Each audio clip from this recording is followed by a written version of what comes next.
G'day, ZiggyD here today with some Path of Exile news. Patch 0.11.3 dropped today, and it's not quite the major patch we're expecting. Unfortunately, a bunch of stuff that was going to be in this patch, like new chest armor pieces and a few other interesting changes, have been pushed back until 0.11.4. But that's not to say 11.3 doesn't have its own merit. I'm currently on my dual totem Searing Bond Templar, which you guys can check out the build guide for on my channel. Maybe I'll link it in the description below, because the Searing Bond skill has been buffed, and this is the part I'm most excited about for this particular patch. But just to give you an idea, my Searing Bond is currently at level 17 plus 2 from the Searing Touch, so that brings it to level 19, and it's now doing 369 fire damage per second. Now, that doesn't sound like a lot if you're not very familiar with Searing Bond, but the way it multiplies out, it ends up being quite a lot. But prior to this, at this same level, it was doing 325.8 DPS per second. So about a 40 DPS boost for this level. Now that's pretty major because of the way that this multiplies out with burning damage. Like we have 70% increased burning damage here, and I've still got a passive reset on this guy, and we've got some like extra burning damage nodes over here, 30%, 15%, 15%. So that ends up multiplying out quite a bit. And also when you have dual totems like this, which is the way I've created this character, mobs can be hit by both of these beams at the same time, so they're taking double that as well. And they can even be hit by 3 if you're, say, standing on top of a rare mob.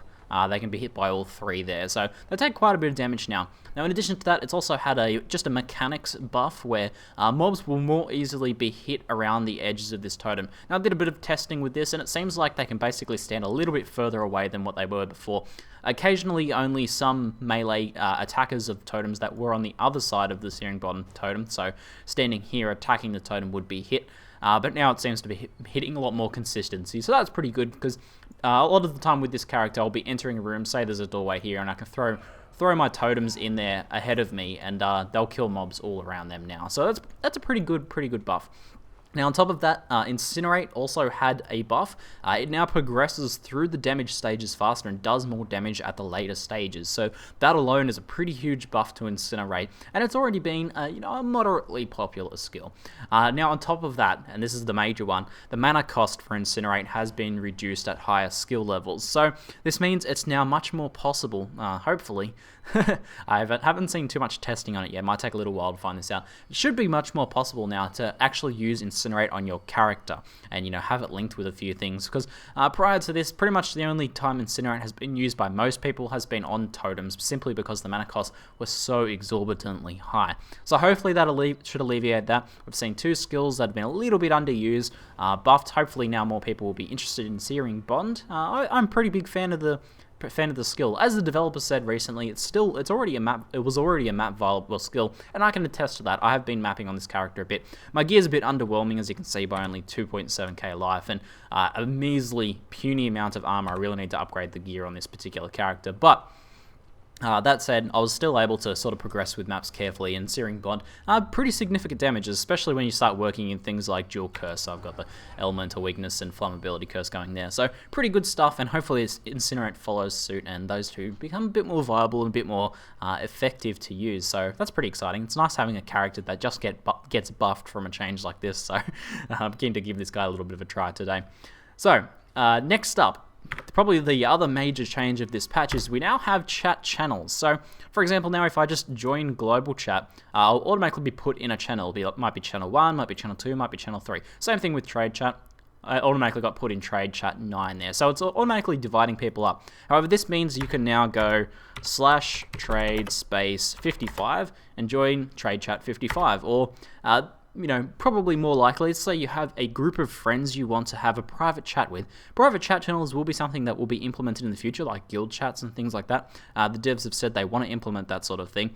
But for now, if you have a group of friends you want to should just have a chat with without being bothered by other people in global chat, you can just go general 69, and then you'll be in general chat. Should be. Why did that not work? Oh, I typed the wrong thing. Global 69. There we go. Global chat 69. Then I can say, hey guys, to my global chat 69, and only people in that channel we'll do that. There's probably people in there now already, so I'm going to leave that out of embarrassment. Alright, so that's a pretty good change. It's a nice one. It's been a long time coming, and it should make things a bit easier to divide up now. And it means now you have more control as well for trade chat. This also means when you're changing zones, you won't be changed in trade chats. Certain people were lots of people were finding that pretty annoying, because you would be trying to make a trade with someone in trade chat. You were trying to sell some things to someone in your trade chat, and you zone into a new zone, and all of a sudden you're in a new trade chat, and yeah, you've lost contact with those people, unfortunately. So that's a nice one. You now have much more control over it. You can stay in trade chat 1 or trade chat 2 if you prefer. So that's pretty good. Now the next major change is that the experience penalty for normal leagues, so your non-hardcore leagues, so for example we're in Standard League, aka Default, and also Anarchy, have had their experience penalty for death reduced by 1/3. So that means in Cruel, now only a 5% penalty to death, which should make it a bit easier to level. Still a bit of a penalty, not really a good way to zerg the game when you're still taking 5% penalties unless you've only just leveled. So that tactic is still viable for leveling. However, in Merciless it's only 10% now, so that's a pretty big reduction. It was 15% before, and it's going to make a difference to the occasional death you have at endgame. And this should promote people taking a little bit more risks, maybe. You know, that being said, still Default people already play quite riskily, but that said, a 15% penalty or even a 10% penalty still is a huge drop if you're at high levels. If you're in like the high 80s or 90s, 10% of experience could be many hours of farming. So you really don't want to take that hit when you're farming. So it's still a big penalty, but a little bit less. I'm not too against this change. Some people are unhappy with that change, but I don't think it's a major thing. Default is already there for those people that want to be able to play risky builds and want to be able to die occasionally, you know, without losing their character or without taking huge penalties. So this just further separates the two leagues, rather than having them both a bit more similar in terms of you needing to be super careful. So it seems like an alright change overall. Other than that, we just had some basic changes to like some bug fixes and things for Twitch, and new cosmetic microtransactions, the Arctic weapon effect, which looks pretty cool. You can go check that out on the Grinding Gear Games YouTube channel. Anyway, that's it for now. I'm ZiggyD, and thanks for watching.